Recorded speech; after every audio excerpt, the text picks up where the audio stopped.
भारत में corona virus के नए केस में थोड़ी बढ़ोतरी देखी जा रही है। हालांकि लगातार 2 दिन से कोरोना वायरस से होने वाली मौतों का आंकड़ा 1500 की संख्या के नीचे रहा है। वहीं दूसरी तरफ भारत में डेल्टा प्लस वेरिएंट के वेरिएंट ऑफ कंसर्न और वेरिएंट ऑफ इंटरेस्ट होने पर बहस छिड़ी हुई है। इसके बारे में एम्स के निदेशक डॉक्टर गुलेरिया ने विस्तार से समझाया।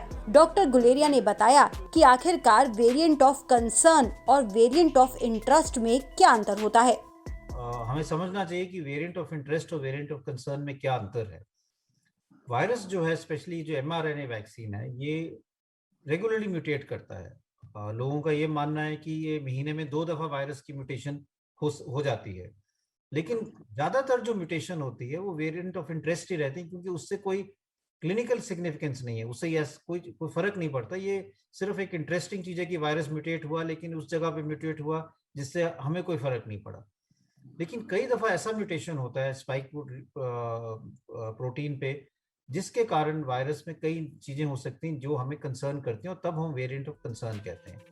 डॉक्टर गुलेरिया ने इसके आगे विस्तार से बताया कि आखिरकार किस तरह से कोई variant of interest variant of concern के अंदर तब्दील हो जाता है। उसमें पहली चीज तो ये हो सकती है कि वायरस ज्यादा इन्फेक्शियस हो गया, ज्यादा तेजी से फैल सकता है, कि वो हम जो हमारे एस रिसेप्टर्स हैं उसमें एकदम जल्दी से चिपक जाता है और एकदम फैलना शुरू हो जाता है। तो तब एक चिंता का विषय हो जाता है।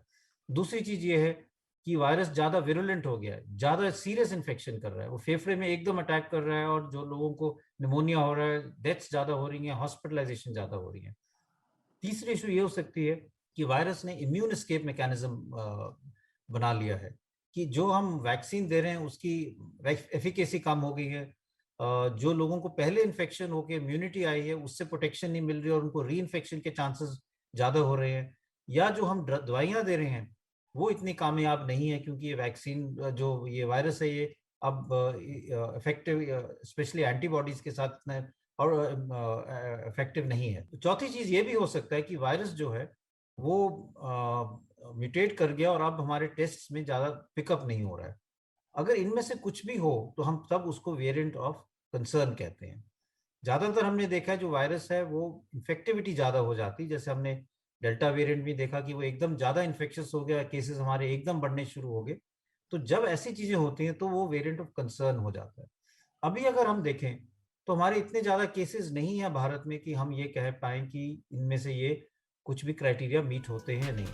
गौरतलब है कि भारत में कोरोना वायरस की दूसरी लहर भले ही थमती नजर आ रही हो, लेकिन अब तीसरी लहर को लेकर चिंता अभी से ही बढ़ गई है। कुछ विशेषज्ञों का मानना है कि कोरोना वायरस की तीसरी लहर अक्टूबर सितंबर के महीने में या फिर अगले 6 से 7 हफ्तों के बीच में आ सकती है। इस पर डॉक्टर गुलेरिया ने बताया कि कोरोना वायरस की तीसरी लहर को रोका जा सकता है। इसके लिए हमें कई कदम उठाने होंगे। मैं यही कहना चाहूंगा कि थर्ड वेव अगर हमें रोकनी है या उसको डिले करना है तो ये हमारे हाथ में है, क्योंकि वेरिएंट्स नए नए आएंगे जो ज्यादा इन्फेक्शन फैलाएंगे। लेकिन चाहे कोई भी वेरिएंट आए, अगर हम कोविड अप्रोप्रिएट बिहेवियर निभा के रखें, अगर हम मास्क लगा के रखें, 2 गज की दूरी रखें, हाथ धोएं, भीड़ इकट्ठी ना होने दें, सुपर स्प्रेडिंग इवेंट्स ना बनाएं, तो ये वायरस फैल नहीं पाएगा। ये virus human to human spread करता है, एक व्यक्ति से दूसरे व्यक्ति पे ही फैलता है। अगर हम वो दूरी रखेंगे, मास्क लगा के रखेंगे, जिससे जो ड्रॉपलेट्स हैं या एरोसॉल है वो ना बने, तो वायरस आगे फैल नहीं पाएगा और हमारे केसेस नहीं बढ़ पाएंगे। तो मैं यही अपील करूंगा कि हम सबको कोविड अप्रोप्रिएट बिहेवियर निभा के रखना है।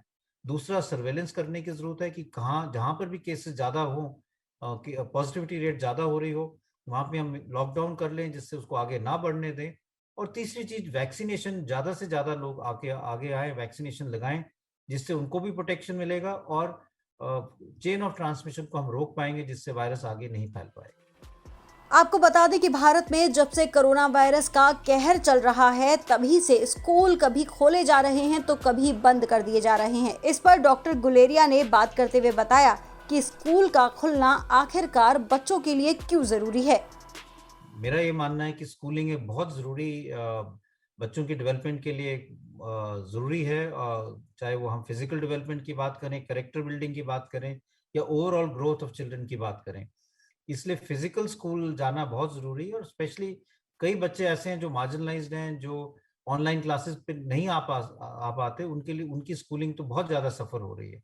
इसलिए फिजिकल स्कूलिंग की बहुत ज़रूरत है, लेकिन इसको बैलेंस करने की ज़रूरत है कि वहाँ पे इन्फेक्शन ना एकदम फैले।